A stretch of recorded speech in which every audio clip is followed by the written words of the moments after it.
మీ అందరికీ నేను సవినయంగా మనవి చేస్తూ సెలవు తీసుకున్నాను. జై హింద్, జై తెలంగాణ.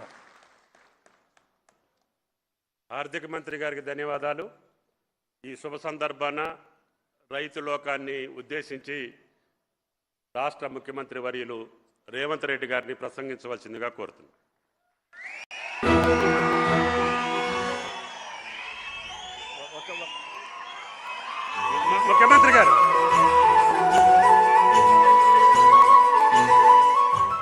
ముఖ్యమంత్రి గారు ఆన్ రిలీజ్ చేయాలి. ఆర్థిక మంత్రి గారు మీరు ముఖ్యమంత్రి గారి వచనానికి ముందు ఆచరణం. ఈ నిధుల విడుదల రైతాంగానికి భరోసా, రైతు సంతృప్తియే ప్రజా ప్రభుత్వపు శ్వాస, రైతు సంక్షేమమే ప్రజా ప్రభుత్వపు ధ్యాస. విత్తనాన్ని నాటే రైతుల హృదయాల్లో విశ్వాసాన్ని నాటే సంకల్పం. Farmer is never a former. పొలం మారొచ్చు, పంట మారొచ్చు, కాలం మారొచ్చు, కానీ రైతు పాత్ర ఎప్పుడూ పరమ పవిత్రం. మనిషికి అన్నం పెట్టే రైతన్నకు నమస్కరిస్తూ ప్రజాపాలనా ప్రభుత్వం అందిస్తున్న రైతు భరోసా సదస్సులో ఇది ఒక కొత్త ఉషస్సు.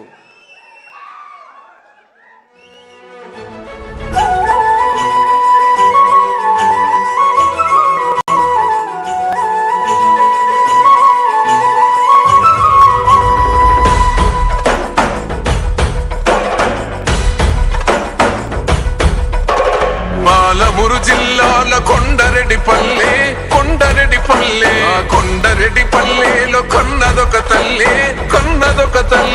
పాలమూరు జిల్లాల కొండరెడ్డిపల్లెలో కొన్నదొక తల్లి. పాలల్ల పౌరుషం పోసినాదో, పెద్ద పులిలాగా కాండ్రించి వేసినాడే. పోరు కథలన్నీ సిననాడు చెప్పినాదో, చోరు మీద తన పౌరును నడిపినాడే.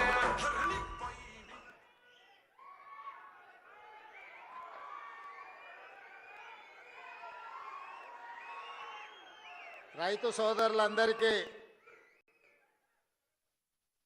తెలంగాణ రాష్ట్ర ప్రభుత్వం తరఫున శుభాకాంక్షలు, అభినందనలు తెలియజేస్తూ ఈ రైతు భరోసా కార్యక్రమాన్ని ఏర్పాటు చేసి సభాధ్యక్షత వహించిన వ్యవసాయ శాఖ మంత్రివర్యులు పెద్దలు తుమ్మల నాగేశ్వరరావు గారు, ఈ కార్యక్రమంలో నాతో పాటు ముఖ్య అతిథులుగా విచ్చేసిన